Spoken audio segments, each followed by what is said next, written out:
Ladies and gentlemen, boys and girls, Thursday, July 24th. It is coming up on 10:45 p.m. And what I was originally going to do, this is Billy Ray from Sons of Saturday. What I was originally going to do was I was going to do a day 3 ACC kickoff recap like I have done for day 1 and day 2. But is that really fair? Virginia Tech went today, which I'm going to want to talk about at length. Bill Belichick was there today, which I'll want to talk about at length. Clemson was there, who's the ACC title favorite and playoff favorite out of the ACC, which I want to talk about a lot. And then you get into the territory where your podcast is super long and nobody really wants that. So I wanted to take some time. I will do my typical recap. It's not going to be tonight because I'm not staying up until midnight. But I wanted to go ahead and get this Virginia Tech content out and talk specifically about Virginia Tech. A couple things before we do that. First of all, appreciate everybody who made all of this possible this week. Willie T, the entire team, getting out there, getting it done. Will Trent did an amazing job. I want to shout out Jesse Koger. I want to shout out Plant the Spear, those Florida State guys, and everybody that I met at ACC Kickoff. It was an amazing experience. Number 2, this hat got a lot of love over the last couple of podcasts. If he's listening, you can't buy this at Alumni Hall. You can't buy this at Nike.com. You can't buy it anywhere. This is a true, it's either a 1 of 1 or a 1 of 2. It's from my guy, Hal Byers. He is a Section 5 guy. On the side of this hat, if you're watching, you can see there's a get 'em on the side. And then we have like this really beautiful, super orange hued Fighting Gobbler. It's a great hat. It's one of my favorite hats. I don't break it out a lot, but I've been breaking it out during this ACC kickoff week because I am getting into the spirit of football. So I wish that I could tell you where to get it, but you can't get it anywhere. He literally Hal walked up to Pat and I and handed us 2 of these hats, one orange with a maroon logo, one maroon with an orange logo. And that is how I have it. So shout out to my guy, Hal Byers. Looking forward to seeing you in Section 5 this upcoming year. A couple of disclaimers here. Number 1, as I have said about any media involvement for coaches and players, to always take it with a grain of salt. You're not always going to get, I'm not going to say you're not always going to get the truth, but in a lot of times, it's a lot of coach speak. It's a lot of repeating everything else. If you watched my video that I did with Jesse, it's amazing. We left media day and every single team in the ACC, all of them are bigger, faster, stronger, going to have a better season and compete for a championship and are good. Had a great summer. Nobody had a bad summer. Nobody's going to suck this year. So, everybody is looking at it in rose-colored glasses, which is completely understandable. Another piece of this is a large percentage of you, there is nothing that could have been said to make you feel more negative or feel more positive about this football season. For another portion of you, and this isn't a shot, this is just a fact. For another portion of you, no matter what Coach Pry said, you were going to say, you were essentially looking for something to get angry about. You were like, what is he going to say that's going to piss me off? And look, that's understandable. It's a very highly critiqued position that he's in and a really disappointing year that we're coming off. So I'm just saying that that's the reality of the situation. So there isn't a whole lot that could be said for a lot of people that would change the way that they feel. I do think that a lot of interesting things were said at Media Day, both at the podium, also in the breakout room, and just kind of talking over the course of them being here. I haven't had a chance to listen to him with Tech Sideline yet, but have taken all of the quotes and all of the talking points that I found really interesting that I was able to listen to, and I put them all in here, and we're going to basically break them all down. Lastly, ahead of this season, I just want to say I really do like Coach Pry. I think he's extremely likable. I think he loves Virginia Tech, which is obvious. I think he wants to make this work. And he knows this. We know this. Everybody in the ACC knows this. It has to work this year. We have to see serious improvement to feel good about where this tenure is going. But every single time I have the opportunity to listen to him speak about how he feels about the job, the place, the players, the direction of the program, I feel good about it. Every single time that I run into him, he's extremely kind. He's I want to see him do well, and I hope that that's what we see in the fall. So, without further ado, and again, I will be doing my recap of all of the teams that spoke, and I'll have VT in there, but I won't go into nearly as much depth. But this is Virginia Tech only. So if you don't want to hear about Virginia Tech, click out. That's also what this account primarily talks about. But we will talk about your other teams if you want on day 3. That video will just come out tomorrow. So Virginia Tech, to preface, Virginia Tech went a very disappointing 6-7 last year after a lot of playoff hype. This year, their over-under is set at 6.5. And Virginia Tech opens the season in Atlanta on Sunday in week 1 against South Carolina. So here we go. We are going to start with the opening statement that we had from Coach Pry and some of the questions that he had. This was the televised section. And we'll basically say what he said and then go into the validity of it or my opinion. I also have a glass of wine on deck to help me get through it. So, and not to get through this, but it's been a long week. 3 days, cooped up. I don't know if any of you have been to like a big business expo, but getting to the end of this definitely feels like you were at, Collision or something like that, where you're in an expo for 3 days and breathing the same air. It's exhausting. Anyway, y'all don't care about that. Coach Pry, his quote, "This team right now is the closest to the vision I have for Virginia Tech football, for what I want us to be and who I want us to be. We're closer than we've ever been." Now, this was the quote that most people beat up on. Understandably so. They were waiting for him to say something like this. Every coach goes in there and says, some version of this when you're in some way your back is up against the wall or you're looking to be better than last year. I'm just going to share with you what Phil Steele said in his preview magazine, okay? Because I tend to agree with Coach Pry here. I didn't a couple of months ago, but when you really sit down and you look at the roster, I don't think that this is an insane thing to say.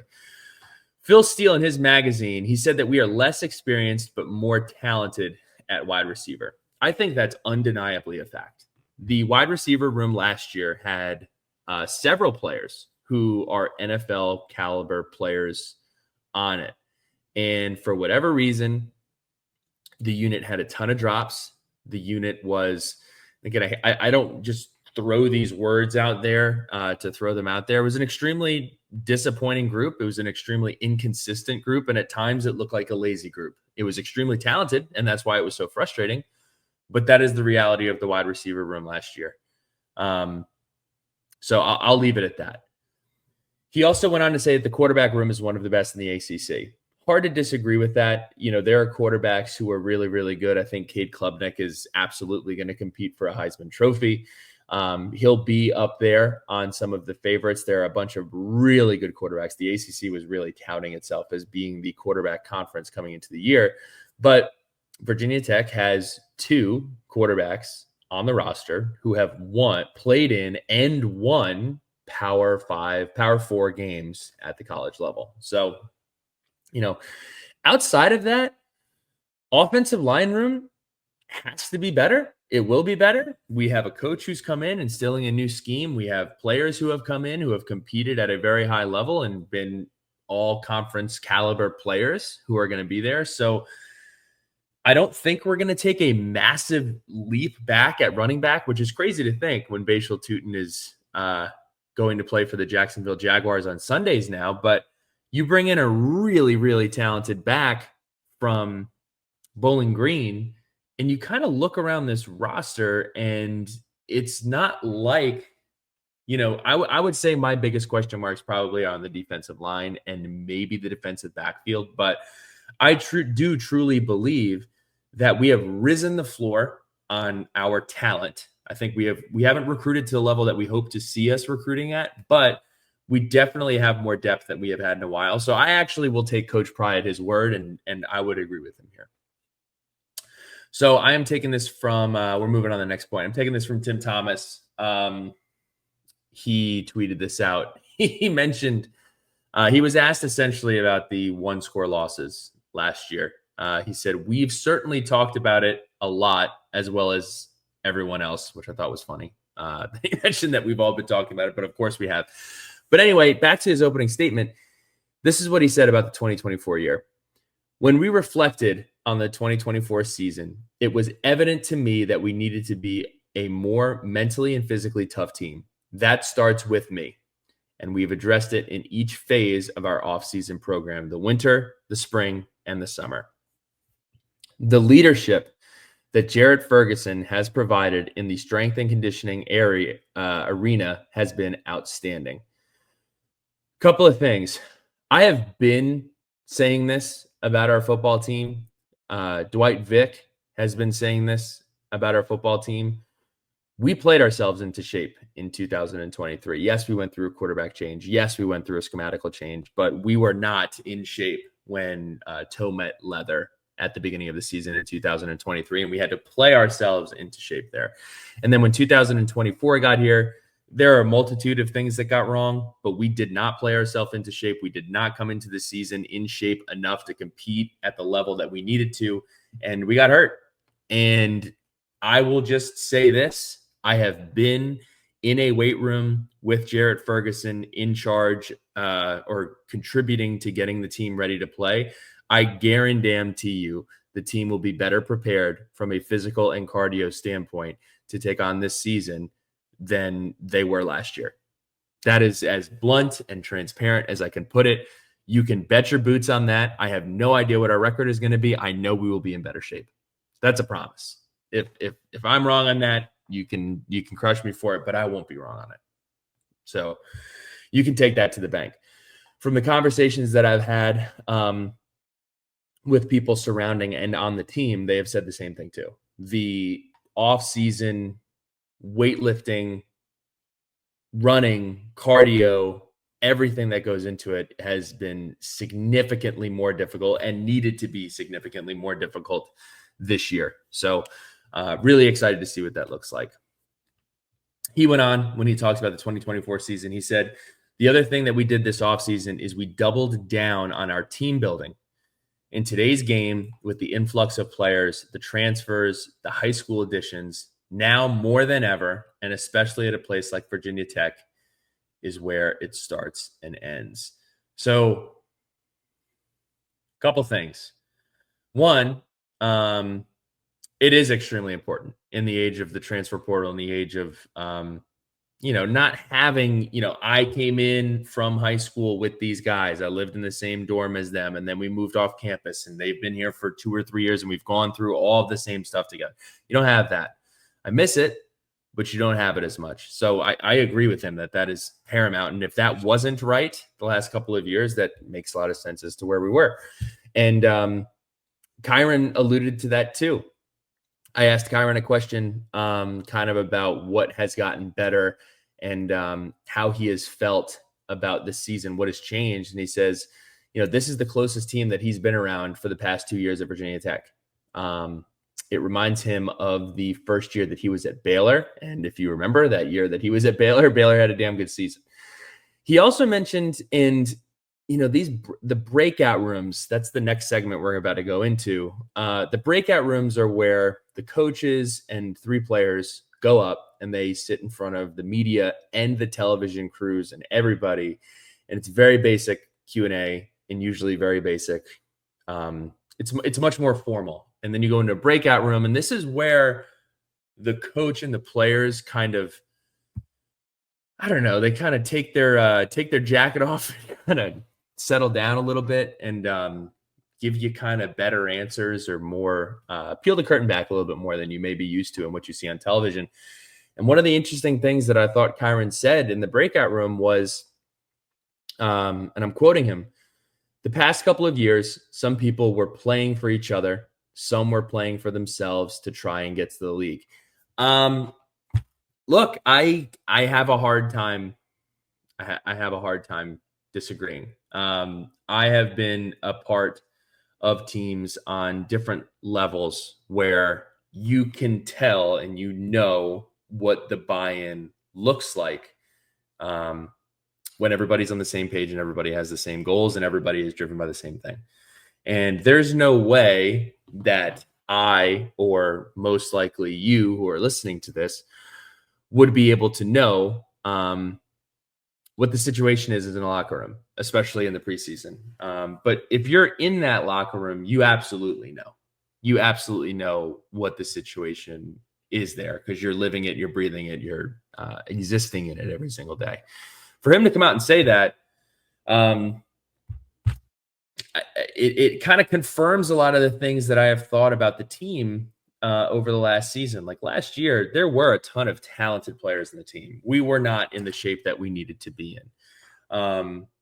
But if you combine those two things, it doesn't really end you up at 6 wins and 7 losses and, what we were looking at last year. So I hope that that's been addressed because that is a serious issue. And I appreciate his transparency on speaking on that. So, and then we're going to basically everything we're going to talk about now is what came from that breakout room. And Pete McGee, when I put out the tweet saying that I was putting this together, your question was, did Coach Pry say anything that was unexpected or really interesting? And this is where I think we got the meat of those. So let's dive into it.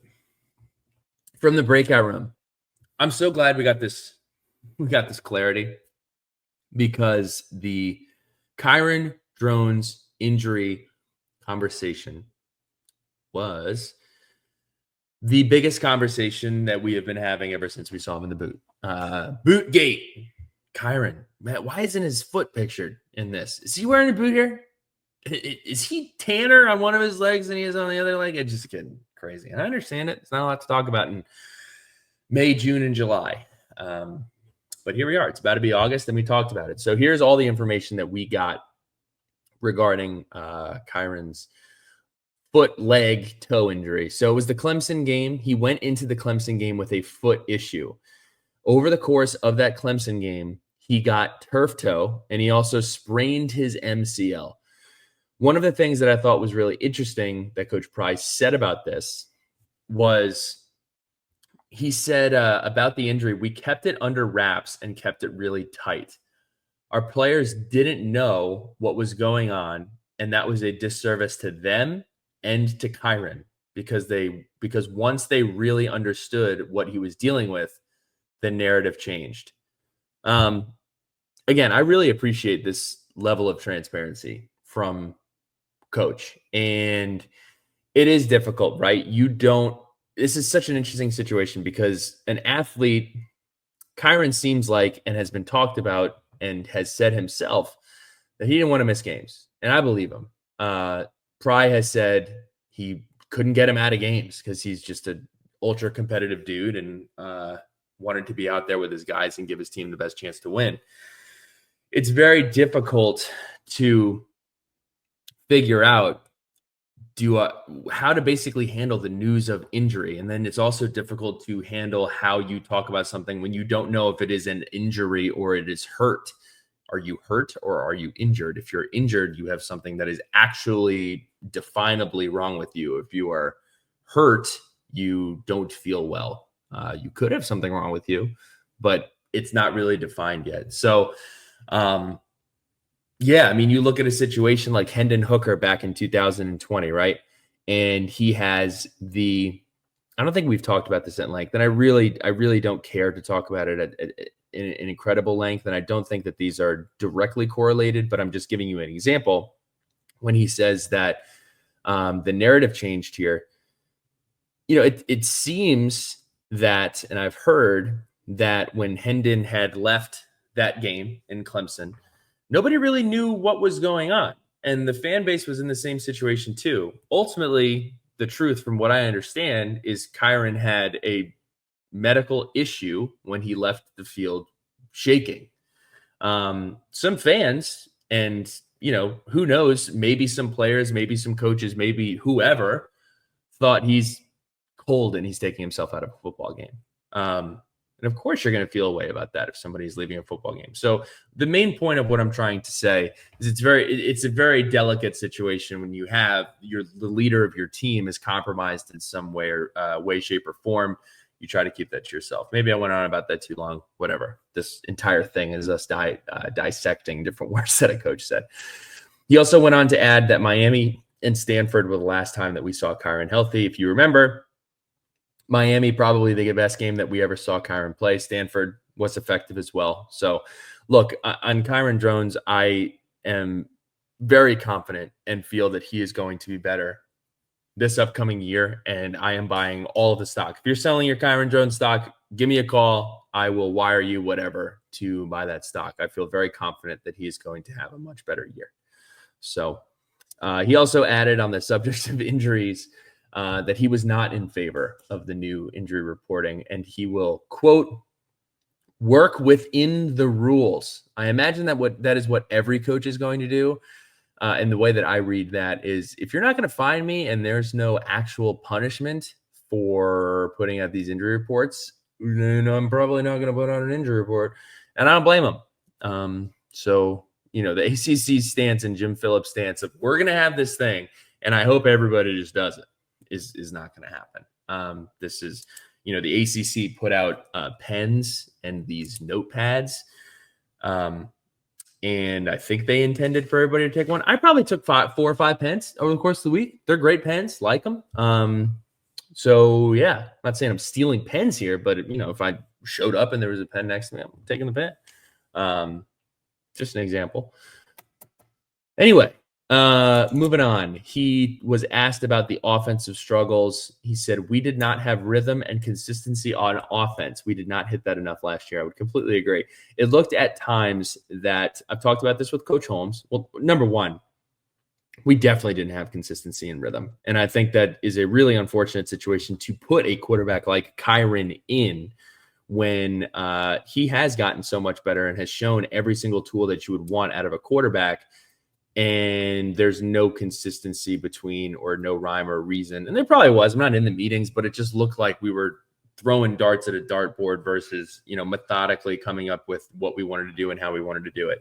It also seemed as if our offense was more so running 4 or 5 plays to scheme a single route open. And if we didn't put the ball on the receiver when that play broke open, we're starting back from square one, trying to get that one route open. I don't know if I'm doing a good job explaining that. I hope that makes sense.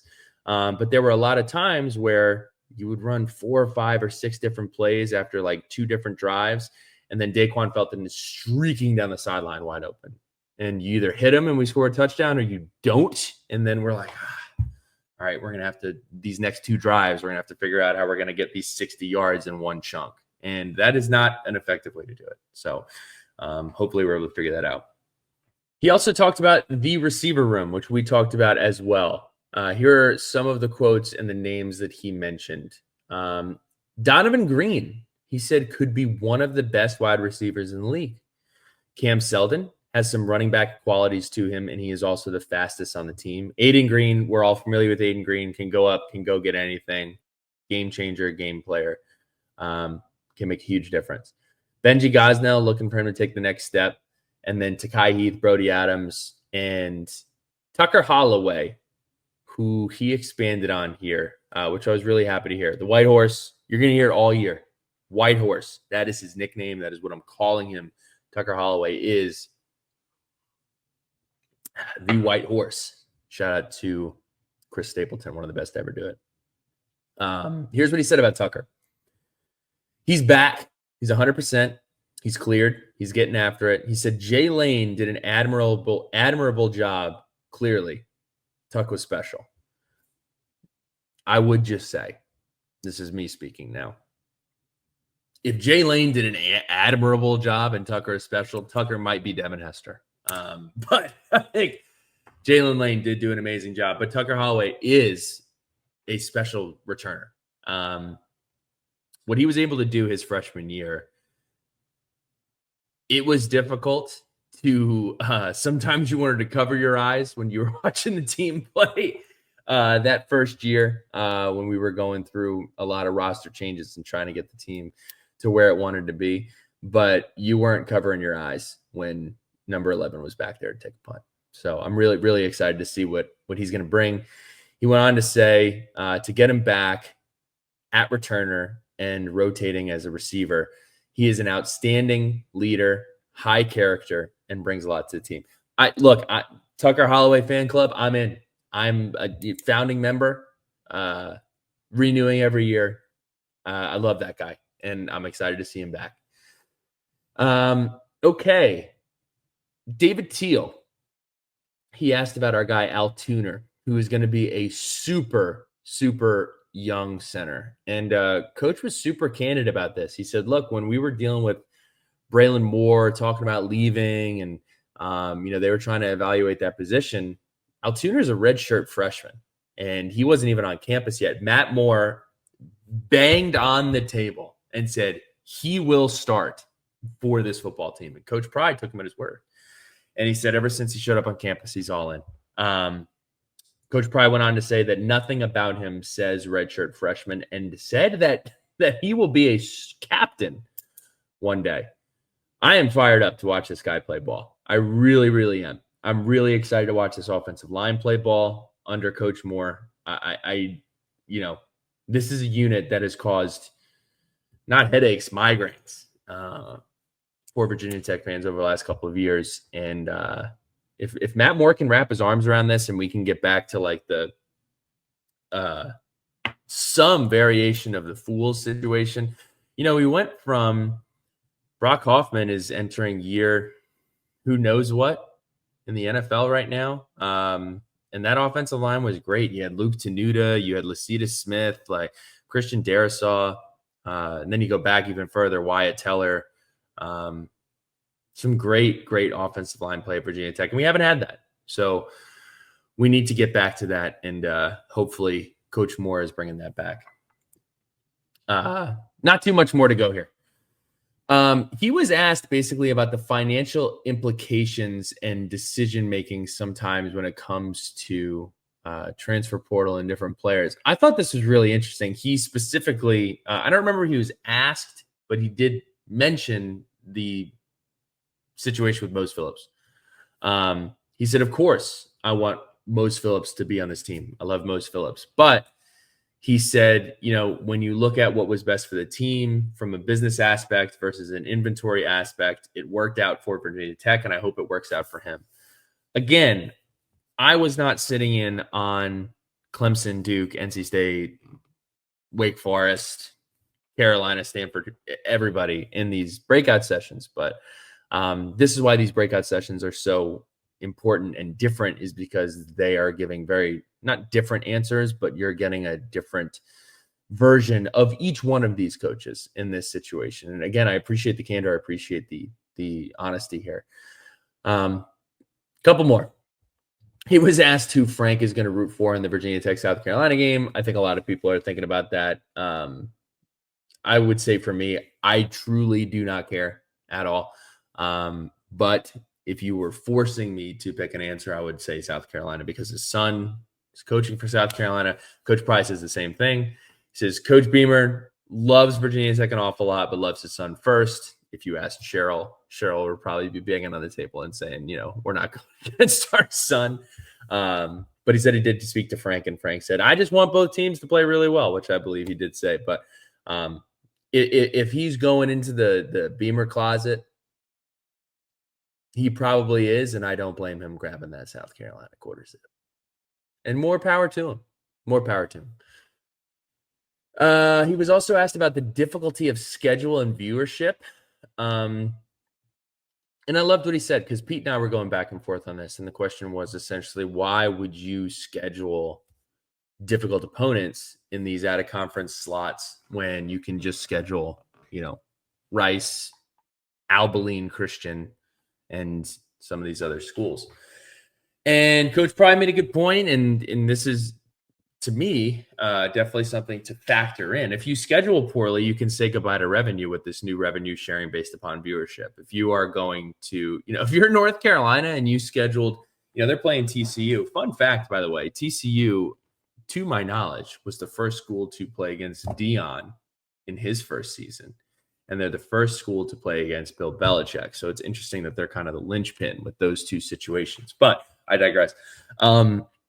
If North Carolina is not playing TCU and they're playing, like Rice, I hate to pick on Rice, but Rice is the one I'll pick again.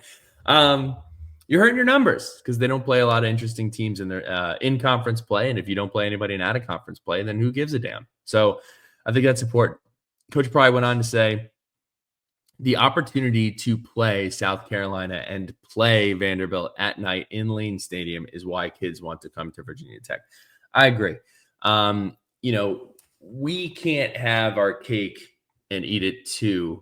And it's not really cake. It's more like crap pie. We can't say that the ACC is trash and then also say, I don't want to play any good teams. That is how, I like playing out of conference games.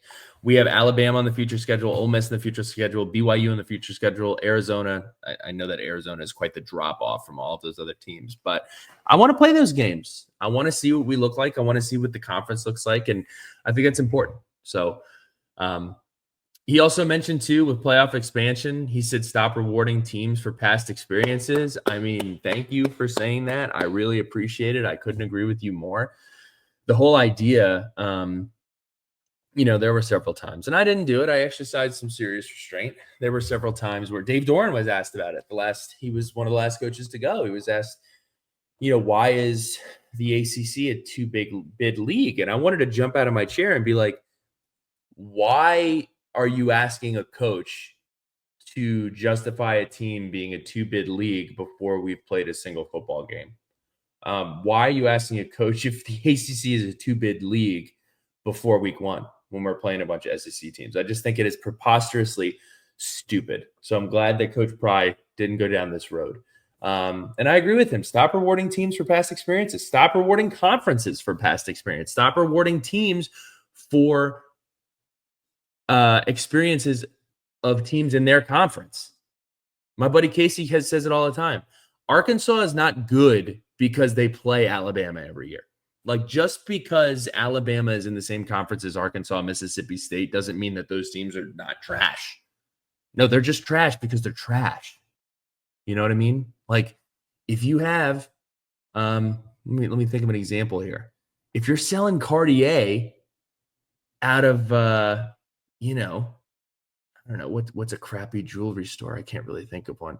If you're selling some beat up boots in the Takova's store, it doesn't mean that the beat up boots are now nice. If you have a pair of Lucchese's and they're in the thrift shop, it doesn't make the thrift shop on the same level as Lucchese. I don't know if that hit it or not, but we tried. We certainly tried. Okay. Some quotes from Drones. We already talked about the past couple of years. Some people were playing for each other and others were trying to play to get in the league. He was asked about defining success. I love this. He said, defining success for me, confidence, command, and being in control. Yes, he's shown that he can do everything that you want him to do. He has multiple 300-yard passing games. He has multiple 3-touchdown passing games, multiple rushing games for over 100 yards. He's shown you he can throw the deep ball. He's shown you he can throw over the middle. He's shown you that he has a quick game. I'll just be honest. Confidence, command, and being in control comes from trusting the people around you and trusting the system you're in. I don't think that he had that. I don't think that's an indictment on him. I don't think that he had the system or the players or the consistency around him where he would wake up and trust everybody around him. So I do not blame him. I think that's where we were. My last thing, Kelvin Gilliam, not just for Virginia Tech, was the most impressive player in attendance. I had multiple beat writers come up from other schools and say, man, does that guy's the most impressive person that we've seen all week. Completely agree. His command of the room and his just the way he spoke and the way that you can tell that he is a natural leader. You can tell that when the team everybody's got their hands on their hips when you're going through conditioning, or if we come into the locker room down 10, or he's the kind of guy who's going to pick that entire group up. And some of the best teams that I've been on every level have to have at least one guy like that, who's infectious, who everybody leans on, who everybody trusts, who's willing to speak up. And I think that he's going to serve as that guy. Back in my time, it was the Sam Rogers of the world, stepping up, being the guy that everybody knew to talk to and knew to hear from. I think Kyron's a great leader. I don't think Kyron's the rah loud. He said it today. He's not the rah loud guy, and I think he's come a long way in that. And he spoke to that. But I think KG, most impressive athlete that I heard speak this week, and I feel good about where he is. And I asked him. I ran into him in the hallway. I said, "Man, do you want to be a coach one day?" And he's like, "Man, everybody's saying that. Why am I saying that?" And I said, "It was the moment where you leaned back on the podium and he put his hand in his pocket and he put his other hand up on the lectern. And the way he was standing there, he looked like a ball coach, man. He really looked like a ball coach who was having a good time, and I was super impressed with him." So we just spent 35 minutes talking about quotes from ACC Kickoff, but I'll say this. I think there was a ton of things that I heard over the course of this conversation I was not expecting to hear. I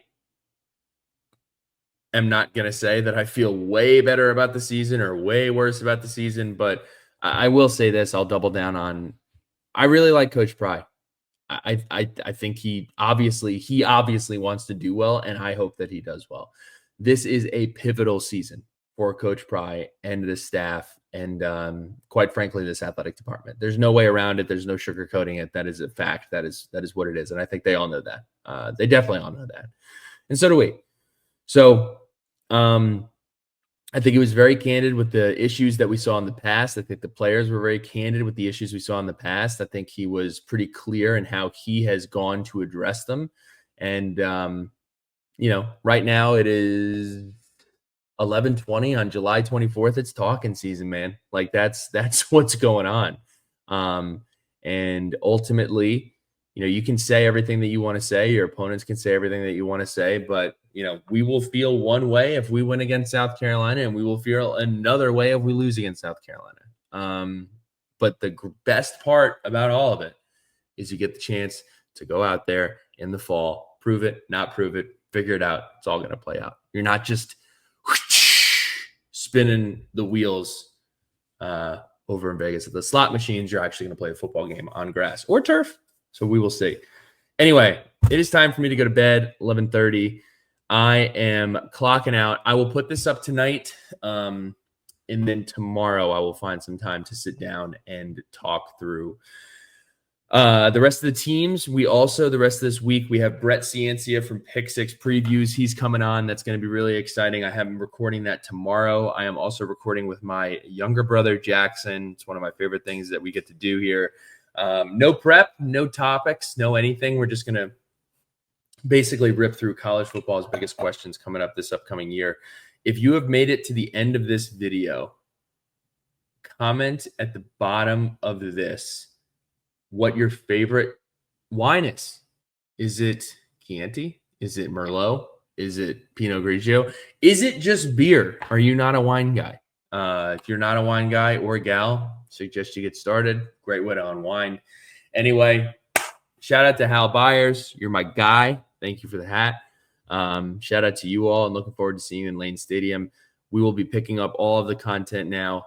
Football season's right around the corner, and shout out to Pete and Sam. They've been doing a great job too. So I will be talking to y'all soon.